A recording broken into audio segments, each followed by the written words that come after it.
હવે પછીનો આપણો મુદ્દો છે પંડિત યુગ અને આ પંડિત યુગના સાહિત્યના પ્રેરક પોષક પરિબળો અને એના કેટલાક લક્ષણો છે એના વિશે આપણે વાત કરીએ કે નર્મદની પેઢી એક આખી અસ્ત થઈ અને એ પહેલાં વધુ જે સત્વશીલ કહી શકાય એટલું જ નહીં પણ સમગ્ર ગુજરાતી સાહિત્યની અંદર જે આ માંગ મુકાવે એવી પ્રતિભાશાળી ઉચ્ચ જીવનની નેમ અને અનોખી સાહિત્યની છટા સાથે ઉદય પામતી એક પેઢી એટલે પંડિત યુગ એવું આપણા ધીરુભાઈ ઠાકર કહે. અર્વાચીન ગુજરાતી સાહિત્યનો આ બીજો તબક્કો છે કે જેને પંડિત યુગ તરીકે, સુધારક યુગ તરીકે, સાક્ષર યુગ તરીકે આપણે ઓળખીએ છીએ, ગોવર્ધન યુગ તરીકે. સાહિત્ય અને સંસ્કૃતિની વિકાસની આ દ્રષ્ટિ છે, એનો મહત્તમ ભાગ છે, એક આ મહત્તમ તબક્કો છે અને એ તબક્કો છે 1885 થી 1915નો ગણાય છે. એને સમન્વય યુગ એટલે કહીએ છીએ કે નર્મદ યુગ અને પંડિત યુગની જોડતી કડી છે. આ જ અરસામાં અર્વાચીન કવિતા નામનો આમ કહી શકાય એવો પ્રબંધ ગ્રંથ સુંદરમે કુસુમવાળા આ 1887માં આપણને આપ્યું અને અર્વાચીન ગુજરાતી સાહિત્યના આ કવિતાના ગ્રંથ પછી બાલાશંકરના કાલાંત કવિ તરીકે જેને આપણે ઓળખીએ છીએ એ 1885માં એમણે પ્રથમ શકવર્તી સીમાચિહ્ન કૃતિ ગણાવે એવી કૃતિ કાલાંત કવિ આપને આપી. નવીન કવિતાઓની પ્રયોગભૂમિમાં સરખી જો સરખામણી કરી શકાય તો કુસુમવાળા જેવો કાવ્યગ્રંથ આપને આવ્યો અને કુસુમવાળા સાથે જ સરસ્વતીચંદ્ર ભાગ 1 આપણને આ જ અરસામાં મળે છે.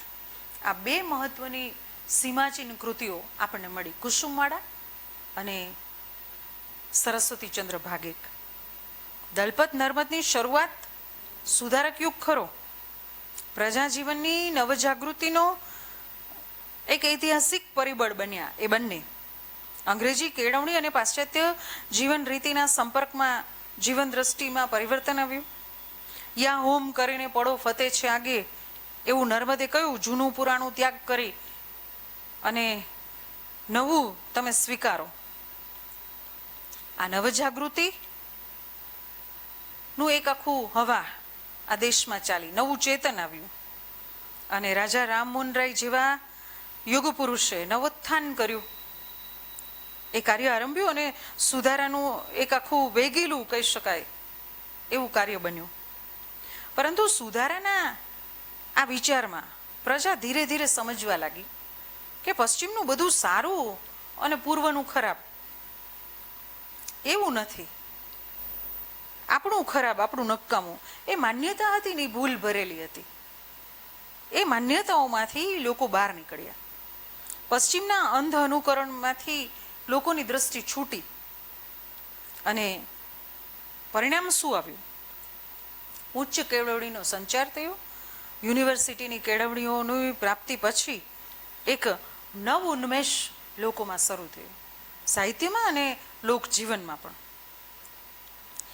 નર્મદ, નવલરામ, દલપતરામ જેવા સંસાર સુધારાના કાર્યો કરીને ગયા પછી એક આખી કહીને કે નૂતનતા સમાજમાં આવી. એટલે વર્ષા પછીનો ઉઘાડ હોય અને એમાં પહેલું સૂર્યકિરણ આપણે જોઈએ ત્યારે કેવી પ્રતીતિ થાય? બસ પંડિત યુગમાં આવી જ પ્રતીતિ થઈ. અને સુધારક યુગના સર્જકના મુકાબલે પંડિત યુગનો સર્જક છે ને વિદ્વત્તાથી અને અભ્યાસ નિષ્ઠાથી ભરેલો હતો. સર્જકતાની બાબતમાં ઉચ્ચ કોટે પુરવાર કરે એવો બન્યો. એમનું વાંચન, એનું મનન, એનું ચિંતન, આ પંડિત શબ્દ છે ને એ ખરા અર્થમાં સાર્થક કર્યું આ બધા સર્જકોએ.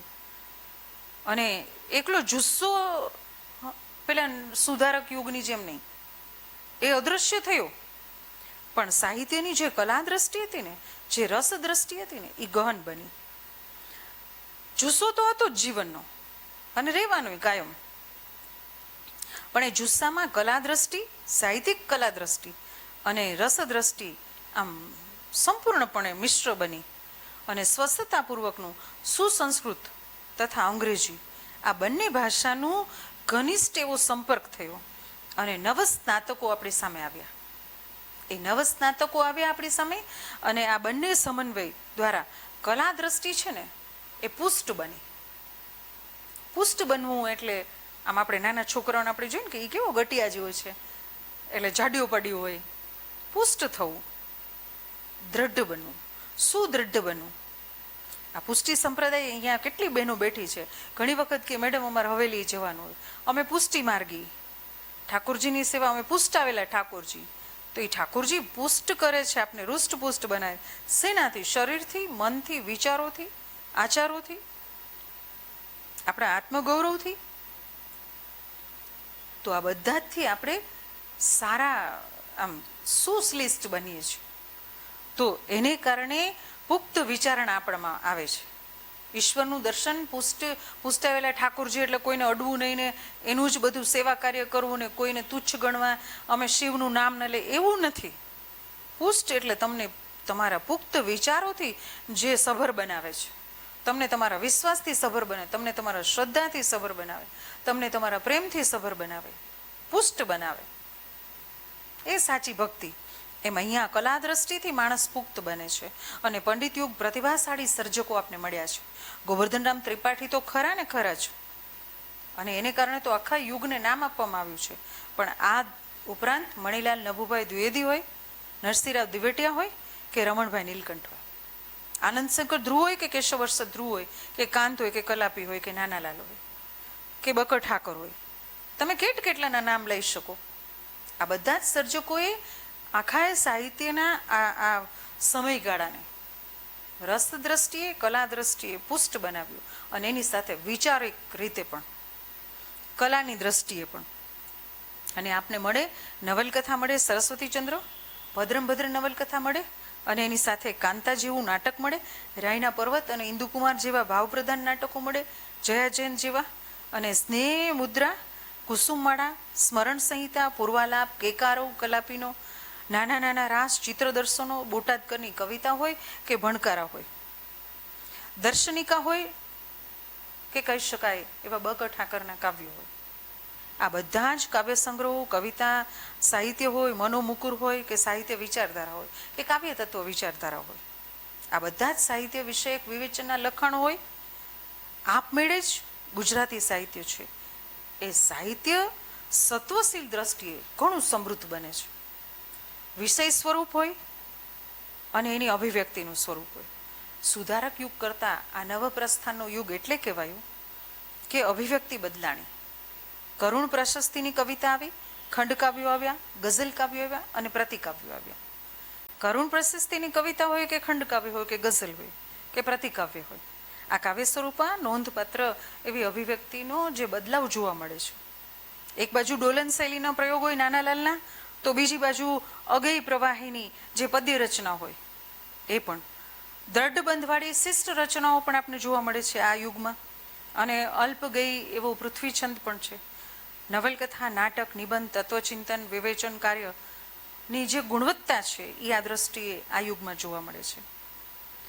સાહિત્ય સર્જનના ક્ષેત્રે અનેક એવી શક્યતાઓ છે એ ઊભી થઈ. ભાવના પ્રીતિ, જીવન મૂલ્યોનું ગાન, મનુષ્યનો મહિમા અને ખાસ કરીને રૂપનો આગ્રહ આ યુગમાં સ્પષ્ટપણે જોવા મળ્યો છે.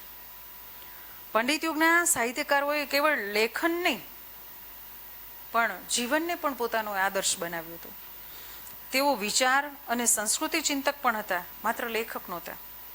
એમના લખાણોમાં જે સ્વતશીલતા હતી, સર્જકતાના જે સર્વોત્કૃષ્ટ અંશો હતા, સાહિત્ય તત્વની જે એકાકી સમજ હતી અને એ સમજની જે ઊંચી સર્જક પ્રતિભા જે દાખવતો હતો સર્જક, એ આ યુગમાં ખરો જ પંડિત કહેવાતો. માટે જ આ યુગને પંડિત યુગ નામ આપવામાં આવ્યું. અને ખાસ કરીને સરસ્વતીચંદ્ર અને કુસુમમાળાનો જે પ્રભાવ આ યુગમાં જોવા મળ્યો છે એ અતિશય લોકોના માનસપટ ઉપર આમ દ્રઢપણે છપાઈ ગયો હતો. એવા જ ગોવર્ધન રામની અસર આ યુગમાં જોવા મળી હતી.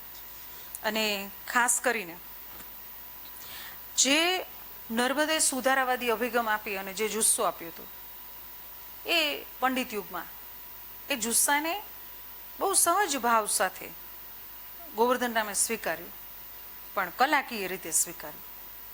અને એટલા માટે જ બૌદ્ધિક વિકાસનું એક મહત્વનું પ્રદાન જો બન્યું હોય તો આ પંડિત યુગ. પ્રજાજીવનના મૂળિયા તો કે મધ્યકાળ છે, પણ એનું પોષણ આપ્યું તો કે સુધારક યુગે. પણ એને સમૃદ્ધ કરી અને સર્જનની જે તાસીર દેખાડીને એ પંડિત યુગે દેખાડી. એટલે સમગ્ર રીતે જોતા આ પંડિત યુગ એ આપણા સાહિત્ય યુગનું સર્જનને અને સર્જકને પ્રેષક અને પોષક બેય બન્યું. એટલે ખરા અર્થમાં આ યુગ પંડિત યુગ કહેવાયું. અહીંયા આપણે અટકીએ.